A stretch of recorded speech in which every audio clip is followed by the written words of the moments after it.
Assalamualaikum warahmatullahi wabarakatuh. Selamat malam semua. Perkenalkan, kami dari kelompok 9, nama saya Ikhtiar Rahmadania, rekan saya Alfea Tunisa dan Okti Restiani.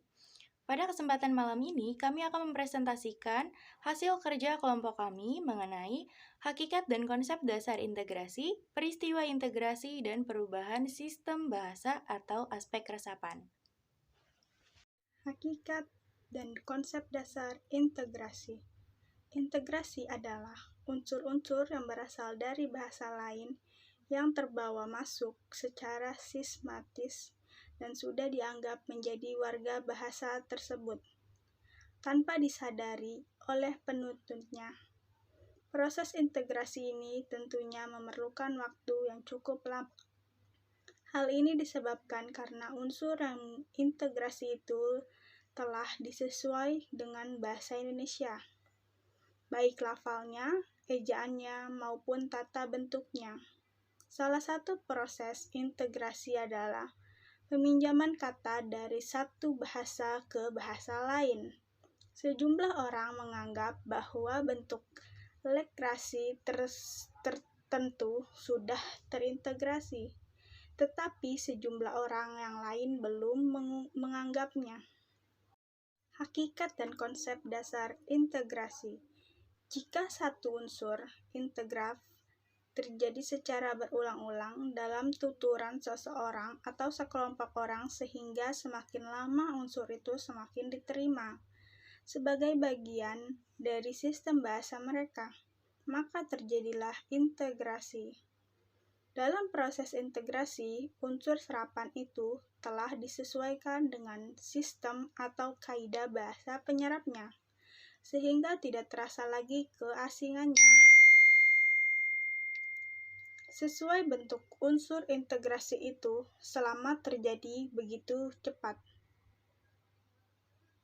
Bisa saja berlangsung agak lama karena penyesuaian unsur integrasi akan lebih cepat apabila bahasa sumber dengan bahasa penyerapan memiliki banyak persamaan dibanding unsur serapan yang berasal dari bahasa sumbernya, yang sangat berbeda sistem dan kaidah-kaidahnya.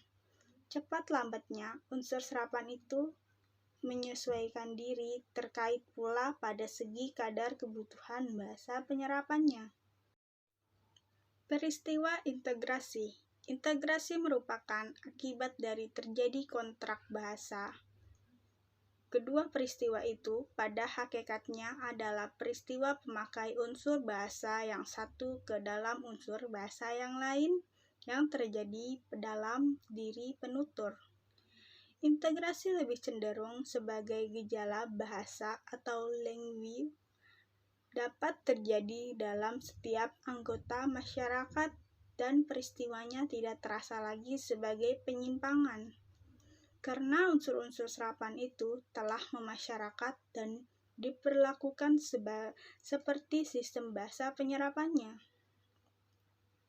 Integrasi biasanya dipandang sebagai suatu yang diperlukan karena unsur-unsur serapan itu tidak atau belum ada padanya dalam bahasa penyerapan, sehingga kehadirannya merupakan suatu yang diharapkan demi perkembangan bahasa yang bersangkutan.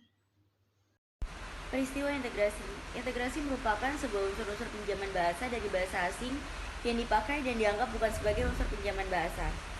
Unsur-unsur pinjaman bahasa biasanya digunakan oleh masyarakat setelah adanya penyesuaian tata kata atau tata bunyi dengan proses yang cukup lama. Contoh peristiwa integrasi adalah kata POLIC, polis, dari bahasa Inggris dan diintegrasikan oleh masyarakat Malaysia menjadi kata polis, POLIS.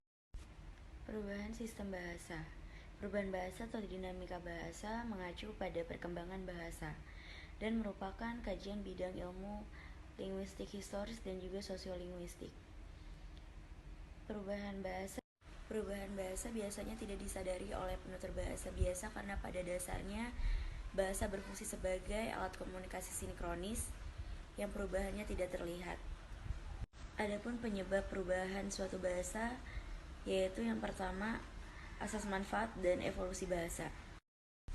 Dari perspektif linguistik kuantitatif, terdapat dua aspek yang signifikan, yaitu yang pertama, proses perubahan bahasa dalam suatu kurun waktu dan juga pengaruh faktor yang memicu dan mengontrol perubahan bahasa.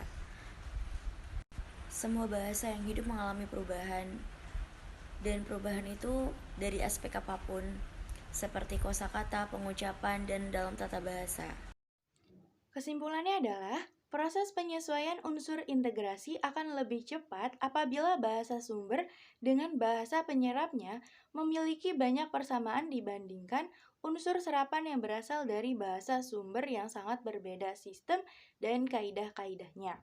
Perubahan bahasa atau dinamika bahasa mengacu pada perkembangan bahasa dan merupakan kajian bidang linguistik, historis, dan sosiolinguistik. Perubahan bahasa biasanya tidak disadari oleh penutur biasanya, karena bahasa berfungsi sebagai sistem komunikasi sinkronis yang tengah disuahi masyarakat bahasa, sehingga terlihat tidak mengalami perubahan. Penyebab utama perubahan bahasa antara lain adalah asas manfaat, evolusi bahasa, dan juga analog. Pinjaman dan perubahan dari perspektif strukturalisme, perubahan bahasa dapat didefinisikan sebagai sejarah perkembangan atau diakronis. Sebuah elemen tingkatan bahasa sinkronis atau hubungan dua tingkat bahasa sinkron antara satu sama lain. Dari perspektif linguistik kuantitatif, terdapat terutama dua aspek perubahan bahasa yang signifikan. Proses perubahan bahasa dalam suatu kurun waktu atau hukum perubahan bahasa Piotrowski (ACT) dan pengaruh banyak faktor yang memicu dan mengontrol perubahan bahasa atau sinergi bahasa atau hukum Kohler. Sekian dari kelompok kami, semoga apa yang kami sampaikan bisa bermanfaat untuk teman-teman semua. Semoga di lain waktu kita bisa bertemu kembali. Kami dari kelompok 9 undur diri, kurang lebihnya mohon maaf. Wassalamualaikum warahmatullahi wabarakatuh.